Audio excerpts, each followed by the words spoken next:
Dire-diretso sa pag-andar ang SUV na yan sa highway sa Tulunan, Cotabato nang bigla itong binulagan ng multicab sa kaliwang bahagi ng kalsada. Sa lakas ng pagsalpok, umikot pa ang SUV. Wala namang nasaktan sa insidente. Base sa investigasyon, galing sa isang kasal ang multicab at may sakay na ilang pasahero. Inaalam pa kung nagkaareglo na ang dalawang panig. Isang bahay sa Quezon City at apartment unit sa Mandaluyong natupok sa makalipas na magdamag. Tinutukan yan ni EJ Gomez. Pasado alas 10 ng gabi nitong Biyernes nang biglang sumiklab ang sunog na ito sa isang apartment unit sa barangay Plainview sa Mandaluyong. Sa likod na kwarto sa ikalawang palapag daw nagsimula ang sunog. Ayon sa may-ari ng bahay na kauuwi lang daw mula sa trabaho ilang minuto bago sumiklab ang apoy. Pagdating po namin ng misis ko, mga 10 minutes, bumaba yung pamangkin ko, yun nga, nasusunog daw po yung kabilang kwarto. Pagpanik ko, pagbukas ko, malakas na po yung apoy. Wala na po kami nagawa. Computer, laptop at basic appliances daw ang ilan sa mga natupok ng apoy. Bukod sa paso sa kamay, ligtas namang nakalikas ang pamilya Galang kabilang ang isang senior citizen. Nerbiyos at takot daw ang naramdaman ng mga residenteng nakatira sa tabi ng nasunog na bahay. Dalian din daw nilang inilipat ang mga sasakyang nakaparada sa harap ng kanilang bahay para di madamay. Sobrang lapit niya, wala na kaming time talaga para kung makasalba pa ng mga damit. Sa awa ng Diyos naman, hindi naman nadama yung bahay namin. Pumesto po kami sa likod po nung nasusunog na area para hindi na po siya madamay pa yung kung ano man po yung bahay na nasa likod niya. Tapos meron po yung mga kasama natin volunteer sa harap. Nakatulong din daw ang maluwag na kalsada sa lugar sa mabilis na pag-apula ng sunog, inaalam pa ang naging sanhi ng sunog. Isang bahay din ang natupok ng apoy alas 5 ng hapon sa barangay Laging Handa, Quezon City. Walang naiulat na nasaktan at agad naman naapula ang apoy.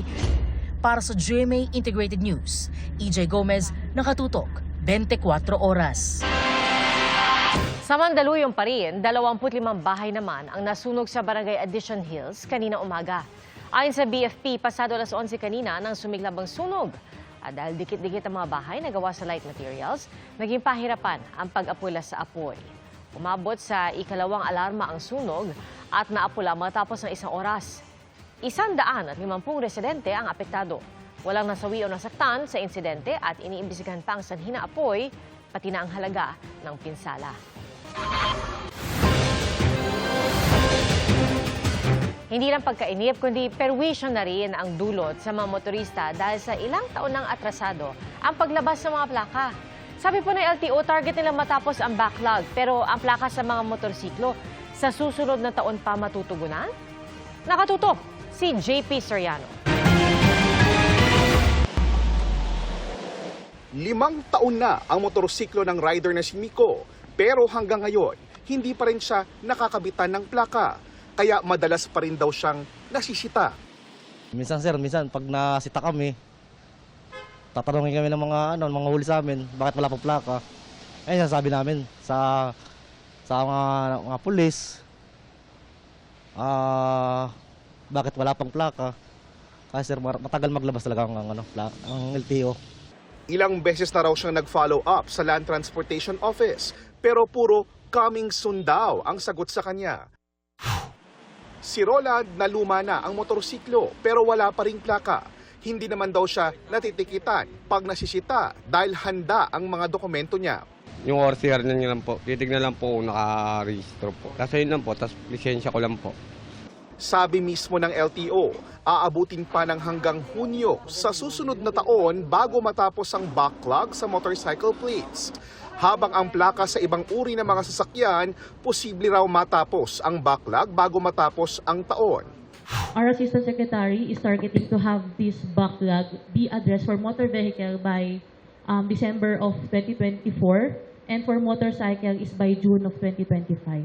Doble kayod na raw ang LTO para malutas ang mga atrasadong plaka. To increase our production in order to finish all the backlogs. As of date, nakakapagtapos kami ng 48,000 pieces of plates per day. So to address all of these backlogs.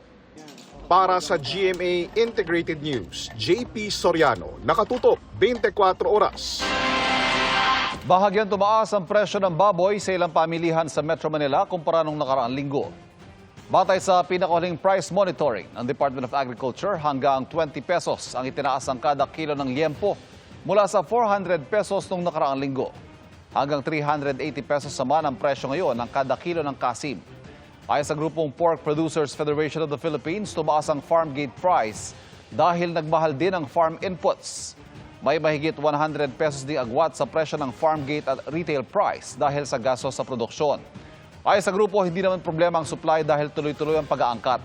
Pero inihirit nila sa Agriculture Department na tutukan ang production cost, pati na ang pagbaba ng local production ng baboy dahil sa African swine fever. Sinusubukan pa namin kunin ang panig ng DA, kaugnay nito. Dapat talaga tingnan yung gap, yung supply chain from farm to sa mga tindera kasi ilang kamay ang pasa-pasa yung produkto, yung cost of doing business, kailangan intindihin din yun. Dapat tingnan niya ng gobyerno. Bilang paghahanda sa mas malaki misyon ng pagbabalita sa eleksyon 2025, nagsagawa ng masterclass ang GMA Integrated News sa mga mamamahayag at staff nito. Ipinasubok rin ng COMELEC ang makina na gagamitin sa eleksyon 2025. Nakatutok si Von Aquino. Para mas mapalawak pa ang kaalaman sa eleksyon 2025, sumailalim sa GMA Masterclass Road to the 2025 Election sa mga mamamahayag at staff ng GMA Integrated News. Tinalakay ni COMELEC Chairman George Garcia ang overview ng eleksyon, voters education at nagkaroon din ng demonstration ng mga bagong automated counting machines. Ipinasubok din ng COMELEC ang pagboto gamit ang touchscreen na gagamitin sa pagboto ng mga Filipinos abroad. Sa unang pagkakataon din, pwede na rin ang online voting sa registered Filipino voters abroad. Basta lang po constant monitoring, vigilance. Now, sa internet voting, naka-cloud siya pero at the same time, meron siyang data center. Meron din siyang hard copy. The hard copies can always be used as basis of the results. Tinalakay naman ni UP Journalism Professor Dr. Rachel Can kung paano ginagamit ang Artificial Intelligence o AI sa politika at eleksyon. Si GMA AVP for Legal Attorney Jose Vener Ibarra tinalakay ang election laws. Itinuro naman ni GMA New Media AVP for Information Technology and Data Privacy Rodel Arenas at Social Media Manager Audrey Domasian kung paano madedetect ang mga deepfake at online disinformation gamit ang iba't ibang tools sa artificial intelligence o AI detection. Para hindi maabuso ang social media, nagsumite na raw ang COMELEC ng draft ng pag-revise sa Omnibus Election Code na layong ma-regulate ang paggamit ng social media ng mga kandidato sa campaign period. Pinag-iisipan na rin daw nila kung maaari nilang ipagbawal ang paggamit ng deepfakes. For example, pag nagsubmit sila sa amin ng dalawang social media accounts, any other account outside of the social media accounts either promoting or not promoting the candidacy, it should be removed by these platforms. Because technically that's campaigning. This is certainly not our first election coverage, but to a degree, we are marching into unfamiliar grounds because of how rapidly technology is evolving. Let today's masterclass strengthen our commitment to fulfilling our mas malaking misyon, mas malawak na paglilingkod sa bayan by helping preserve the integrity of the polls and our democracy at large. Para sa GMA Integrated News, Von Aquino, nakatutok 24 oras. Mga kapuso, patuloy na tumutok sa mga balita. Mag-subscribe sa GMA Integrated News sa YouTube. Sa mga kapuso abroad, samahan niyo kami sa GMA Pinoy TV at www.gmanews.tv.